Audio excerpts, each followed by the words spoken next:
This is clearly a time where the policies are making the difference and will make the difference.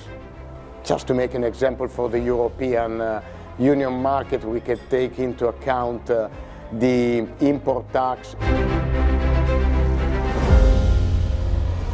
I work for Areté company, which is based in Bologna, in the northern part of Italy. And we are a consultant company, so we are not brokers, we are not traders, we are an independent company.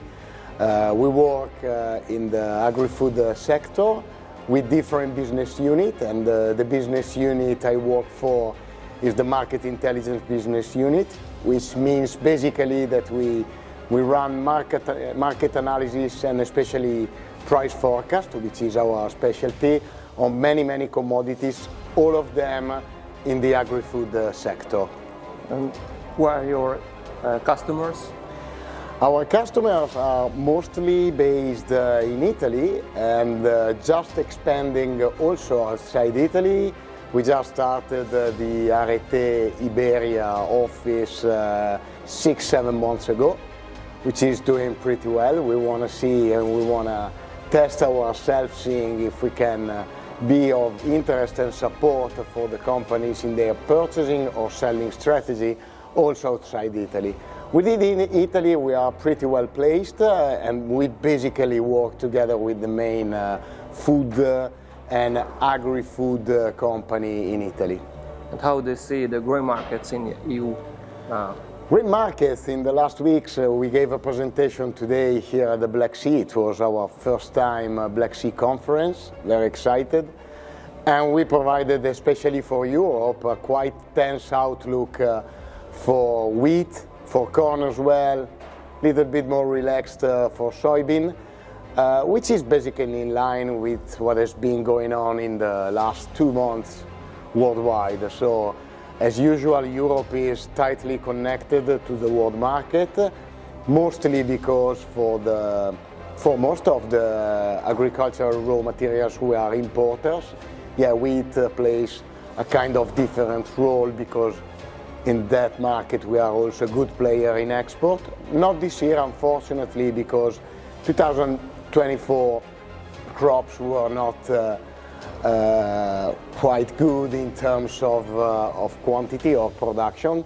Weather did not play on our side, so our presentation today focused exactly on what happened last year and which is our outlook and forecast for the next market year.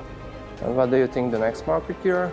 Next market year we are expecting a recovery in European production. For wheat we already have some indicators, simply because the cropping season is different, so the winter seeding, the winter planting have already been done.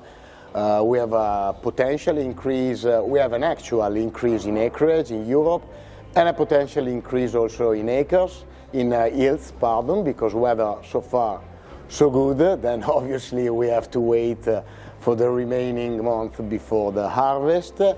Corn and soybean, they still have to be planted, but we also expect in that situation, mostly because of the yields, obviously, a recovery of production comparing to 2024.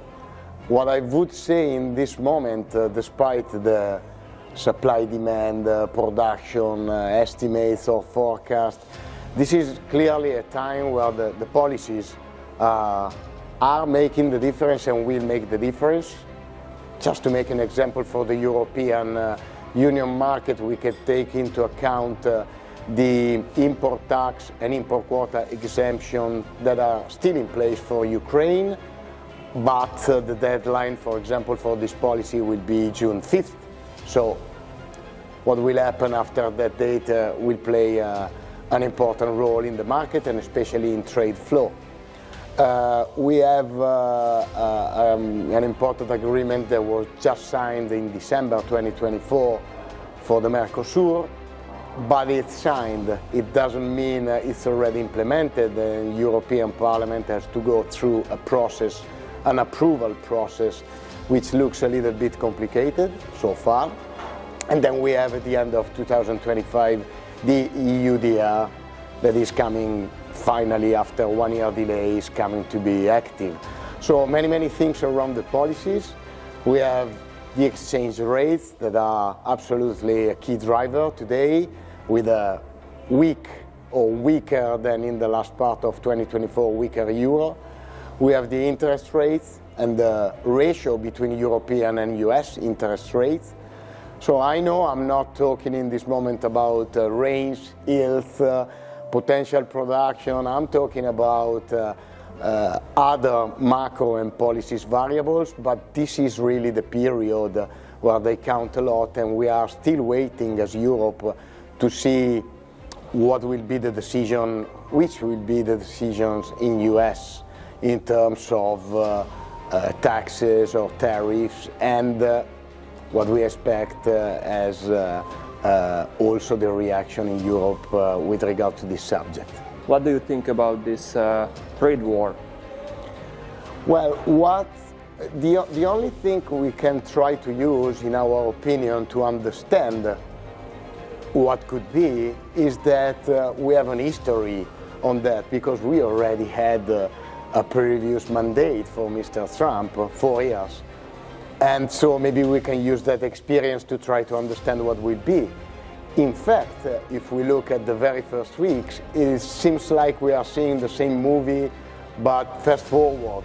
So, for example, with Mexico and Canada, the tariffs was announced, then the retaliatory tariffs by the two countries were immediately announced, and then in the round of 2 days it was, okay, let's stop it and move in 1 month and see what happens. And even with China, things seems to be already into a path that was marked 8 years ago when this story started. Moreover, as we have already an history, several areas are, let me say, set and organized in a different way. So today they are stronger and more prepared to face eventually new taxes and new tariffs.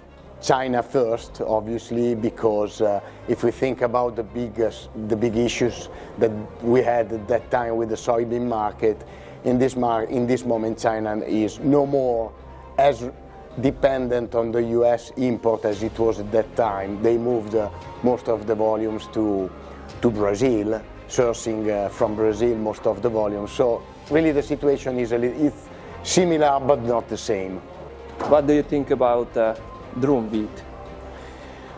Yeah, durum wheat is a very important raw material for Italy, because it's the base of pasta production, and everyone knows that the Italian pasta industry is the biggest in the world. I see, despite prices are finally back after 2 or 3 years at very high level, but this still stays and is a tiny market, and tiny market means few origins, means small geographical differentiations, which increases the production risk and the production swing risks depending on weather. It's a raw material that, for example, for pasta production in Italy cannot be replaced, only durum wheat, 100% to make pasta. So it's still tough, and it looks like Europe, not even in 2025, will be in the position to go back to the 7.5 and not even the 8 million tons production that used to be in the past. So this means Europe, and Italy in particular, will still be very relying on imports, and imports means basically Canadian and US production. First of all, it's just a very simple matter of supply-demand.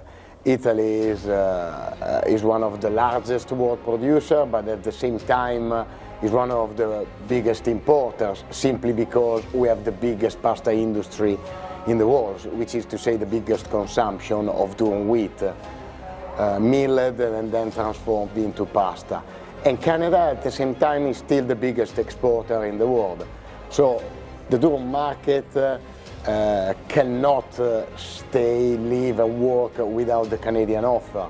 So everyone looks to Canada when it comes to import needs, Italy included. Look at that on a quantity-wise, for sure there's a need worldwide and especially in Europe to have more quantity, for sure. So any country that would be able in the short time to add some more offer in this market, I think it's welcome. Most than any other market, any other grain market for sure. We all know that cropping durum wheat is more complicated, more expensive comparing to common wheat.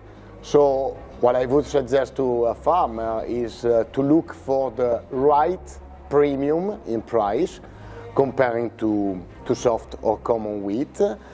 And in particular, having an important industry that needs this raw material, maybe looking for some agreement, which could be like a planting contract or something similar, where you know that your crop will be delivered to a mill or a pasta producer at the end, and try to find out a way to have a reliable price index to tie your price to that index throughout the campaign. Corn market. Corn market, we see that up in the short term and then maybe coming down, but still up in the short term. Wheat market. Wheat market again, same as corn. And the sunflower market. Sunflower, maybe flat as it is now, but more complicated to understand. And China. China, same as it has been so far. I don't see any strong commercial fight between them and US. They are really, really soft in this moment, and they will stay soft. South America. South America, more and more big player in soybean, absolutely. And Green Deal in EU. Green Deal, very complicated because all the EU regulations have to be considered in the same platform, one tied to each other. So if we just move one of the single pieces, all the other, they move as well. So very complicated, but will be done.